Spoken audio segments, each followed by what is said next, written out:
নমস্কার বন্ধুরা, আজ আমি আপনাদের একটা ভৌতিক গল্প শুনি। সেই গল্পটির নাম হচ্ছে রাত তখন 11টা। এটি লেখা বিমল মিত্র। গল্পের মূল বিষয়বস্তু হচ্ছে একটি গ্রামের ছেলে কলকাতায় পড়াশোনা করতে আসে। তা কয়েক শনিবার সে বাড়ি ফিরতো। কয়েক শনিবার সে ফিরতে পারেনি। বাবা খুব চিন্তিত ছিল। বাবাকে চিঠি লিখে পাঠিয়েছে, পরীক্ষা হয়ে গেলে আমি বাড়ি ফিরবো। তা সেই দিনই ফিরবো। শনিবার দিন 12:30টায় তার পরীক্ষা শেষ হবে, দুটো ট্রেনে বাড়ি ফিরবো। কিন্তু দুটো ট্রেনটা সে ফেল করেছে। তারপর সে 6টার ট্রেনে গেছে। এবার 6টার ট্রেনে বাড়ি ফিরলে তার অনেক রাত হয়ে যাবে, সে জানে। তাও তো তাকে ফিরতে হয়েছে। যখন সে স্টেশনে ফেরোয়, কোনো লোকজন নেই, কোনো গাড়ি ঘোড়া কিছু হয়। তার স্টেশন থেকে তার বাড়ি কম করে 2 ক্রোশ রাস্তা, তাকে হেঁটে যেতে হবে। এবার সেই অন্ধকার রাস্তায় সে কীভাবে হেঁটে গেল, কত রকম ভয়ের মধ্যে দিয়ে হেঁটে গেছে, কী ঘটেছিল, সেই নিয়ে এই গল্প। এবার আমি গল্পটি শুরু করছি। গল্পের নায়ক মানে যে ছেলেটি গ্রাম থেকে কলকাতায় পড়তে এসেছিল, সে বলছে, আমার ঘটনাটা ঘটেছিল ঠিক তখন রাত 11টা। আমি কলকাতা থেকে আমার দেশে ফিরছি। দেশ মানে আমি যেখানে জন্মেছিলাম সেইখানে। মানে কলকাতা থেকে ট্রেনে গেলে 3 ঘন্টার রাস্তা, সেইখানে আমার জন্ম হয়েছিল। আমি গ্রাম থেকে কলকাতায় পড়াশোনা করতে এসেছি। আমি প্রতি শনিবার বাড়ি ফিরতাম।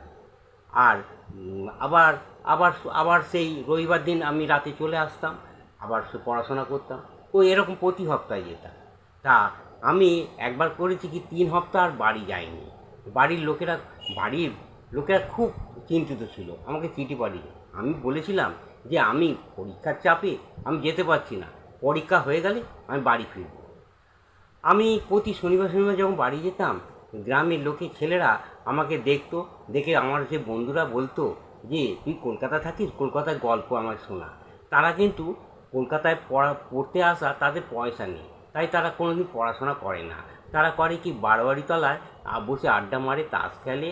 আর তারা যে কলকাতায় এসে পড়াশোনা করবে, তার ক্ষমতা নেই। তো আমার কাছ থেকে কলকাতার গল্প তারা শুনতো। আবার মাঝে মাঝে আমাকে হিংসে করতো।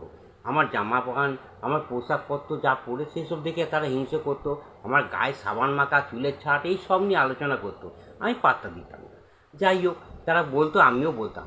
আর গ্রামে আমার এক কাকা ছিল, নসু কাকা বলে। সে পাড়ার কাকা। সে বাড়ি বাড়ি পুজো করতো। তার সাথেও আমার দেখা হতো। সে আমাকে খুব ভালোবাসতো। দেখা হলে আমি তার পায়ে প্রণাম করতাম, এবং সে বলতো, বাহ তুমি কলকাতায় পড়াশোনা করছো, বাহ তুমি মুখ উজ্জ্বল করবে, বা ভালো করে পড়াশোনা করো।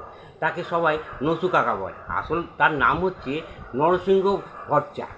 তা সে কিন্তু বাড়ি বাড়ি পুজো করে বেড়ায়। সমস্ত বাড়ি, কার বাড়ি শ্রাদ্ধ, অন্নপ্রাশন, বা উনি না হলে গ্রামে কার বাড়িতে পুজোই হতো না, পুজো টুজো হতো না। কোনো অন্নপ্রাশন শ্রাদ্ধ সব তিনি করে বেড়ায়। পাড়া তাই ঘুরে বেড়ায়, পাড়া সবাই তাকে চেনে।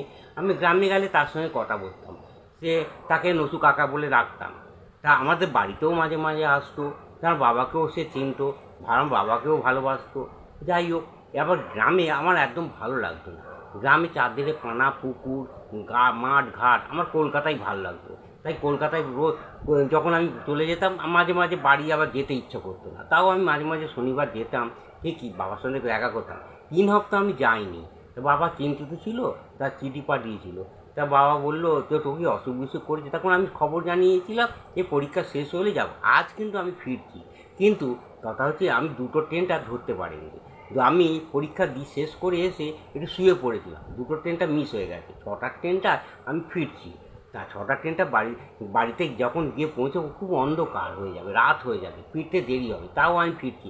যাই হোক, ঠিক সময় মতো ট্রেনটা ছাড়লো। আর শিয়ালদা থেকে ছেড়েছে। এবার আমি যখন ফিরলাম, তখন খুব অন্ধকার চারধারে, লোকজন একটু কমে গেছে। এবার ঠিক সময় মতো ট্রেনটা পৌঁছলো। কিন্তু কথা হচ্ছে, এত রাত হয়ে লোকজন খুব কম ছিল।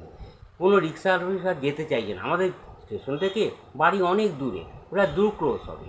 তাই আমি হেঁটে যাব কী করে? অনেক রিক্সাওয়ালাকে বললাম, সাইকেল রিক্সা সবাইকে বললাম, কেউ বেশি টাকা দেওয়া সত্ত্বেও কেউ যাচ্ছে না। তারপর কিন্তু বাধ্য হয়ে আমি হাঁটা পথ ধরি। এবার হেঁটে যাব কী করে? আমার তো খুব ভয় লাগছে। তাও হাঁটতে হাঁটতে এমন একটা জায়গায় গিয়ে পৌঁছলাম। সেই জায়গায় নাকি খুব ঢালু পথ, সেটা নামতে হবে। সেই জায়গায় নাকি একটা গাছ আছে। সেই গাছে নাকি বহুকাল আগে ছোটোবেলায় শুনেছিলাম যে একজন নাকি গলায় দড়ি দিয়ে মরেছে। তা সেই জায়গায় এসে পৌঁছে গেছি। তখন তাও হেঁটে যাচ্ছি, আমার গা কিন্তু খুব ছমছম করছে, তাও আমি যাচ্ছি। হঠাৎ দেখি সেইখানে কে একটা মানুষ দাঁড়িয়ে আছে, তা মুখে দাড়ি, হ্যাঁ, সে আমার দিকে তাকিয়ে আছে, কিন্তু সে হেঁটে হেঁটে আসছে, ঢালু রাস্তা দিয়ে হেঁটে হেঁটে আমার দিকে, তার পা কিন্তু দেখা যাচ্ছে না। তা আমি তাও আমি হেঁটে যাচ্ছি, আমার তো সামনে চলে এসছে। তারপর দিকে আমার সামনে এসে সে বলছে, কে কে? আমি বলছি, আমি বিমল। তখন সে আমার মুখের সামনে এসে বলল, ও তুমি বিমল, ধীরেন্দার ছেলে? তা এত রাতে তুমি এসেছো কেন? তুমি সকাল সকাল আসতে পারলে না? তুমি কতদিন আসোনি কেন? 3 সপ্তাহ, তোমার বাবা খুব চিন্তা করছে। তখন আমি তাকে দেখলাম, ও এ তো আমার নসু কাকা। যাই হোক, আমার ভয়টা কমে গেল। তা আমি বললাম, নসু কাকা, তুমিও কি এত রাতে এখানে কেন? সেই নসু কাকা বলল, জানিস না, আমাকে তো জমিদার বাড়ির স্ত্রী আমাকে ডেকে পাঠিয়েছে। তার ছেলের নাকি খুব অসুখ, তা এখন যখন তখন অবস্থা, সে কী সব সাধ্য শান্তি কী সব শান্তি শান্তি করতে হবে, সেই জন্য আমাকে ডেকে পাঠিয়েছে। একজন আমাকে ডেকে পাঠিয়েছিল, তুমি দেখতে পাওনি, সে আগে আগে চলে গেছে। আমি বললাম, খেয়ে দিয়ে যাচ্ছি। তখন আমি বললাম, না, তাকে তো আমি দেখতে পাইনি। তখন সে নসু কাকা বললো, ওই রাতে বিরেতে হয়তো তুমি খেয়াল করোনি। তা তুমি এত রাতে বাড়ি ফিরবে কী করে? তা আমি বললাম, সে যেমন করে ফিরবো। তখন সে নসু কাকা বললো, না, চলো আমি তোমাকে বাড়িতে পৌঁছে দিয়ে আসি। তোমার এই এত রাতে অন্ধকারে কী করে তোমার তোমার বাবা জানতে পারলে আমাকে বলবে, সে কী, আমার ছেলেটাকে তুমি অত রাতে ছেড়ে দিয়েছো? তখন নসু কাকা কিছুতেই শুনলো না। সেই নসু কাকা আমাকে নিয়ে গিয়ে বাড়িতে গিয়ে পৌঁছে দিল। বাড়ির কাছাকাছি যখন এসছে, সে বলে, যাও, তোমার বাড়ি ফিরে এসে গেছে, তুমি এবার ফিরে তা আমি চলে যাচ্ছি। তারপর সে নসু কাকা চলে গেল। আমি বাড়িতে জানি যে বাবা আমার জন্য অপেক্ষা করে করে এতক্ষণ তারা শুয়ে পড়েছে, মাও শুয়ে পড়েছে, বাবাও সবাই শুয়ে পড়েছে। সত্যি তাই, বাড়িতে গিয়ে দেখি সবাই শুয়ে পড়েছে। তারপর বাড়িতে গিয়ে দরজায় নক করলাম, বাবা তাড়াতাড়ি করে এলো। বাবা বলি, সে কী রে, তুই এত রাতে এসেছিস? হ্যাঁ, তুই সকাল সকাল আসতে পারিনি? আমি তো ভাবিয়েছি তুই আর আসবি না। যাই হোক, তুই এত রাতে এলি কী করে?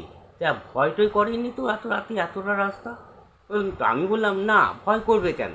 জানো না, আমার সঙ্গে তো নসু কাকার দেখা হয়েছিল। নসু কাকা আমাকে ফিরিয়ে দিল, আমাকে বাড়ি অবধি পৌঁছে দিয়ে গেল। তখন বাবা আমার মুখে দিয়ে থাকলো, তুই কী বলছিস? নসু কাকা তোকে বাড়ি অবধি পৌঁছে দিয়ে গেল? হ্যাঁ, এ হতেই পারে না। তখন আমি বলছি, কি আমি নসু কাকাকে চিনবো না? বাবা বলছি, তুই কী বলছিস, আবল তাবল কথা। নসু কাকু তো পরশুদিন মারা গেছে, তাকে আমরা নবুটিতে গিয়ে সৎকার করে এলাম। আমি তো অবাক। আমার এই গল্পটি শেষ হলো।